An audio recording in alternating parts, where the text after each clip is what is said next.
Sleepless Beats. Samot-saring opinyon ang nababasa, sa kahit san paulit-ulit kakasawa. Naniniwalang sa gobyerno ang pag-asa, kaya kaluwagan hanggang ngayon di matamasa. Sino ang dapat nasisihin sa estado natin? Ako, ikaw, sila, sino sa atin ang sinungaling? Daming takot na sumagot sa katanungang hain, pues eto ang totoong di na pwedeng itago natin. Kakaumay ba ang buhay ng isang mahirap? Kakaumay nga ang buhay kung di ka magsikap.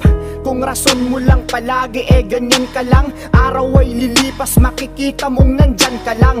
Mentalidad ng negatibong pagkatao, porket anak mahirap bababa ang pagkatao. Manliliit na sa sarili nilang pagkatao, yan ang dahilan sa pagbagsak ng inyong pagkatao.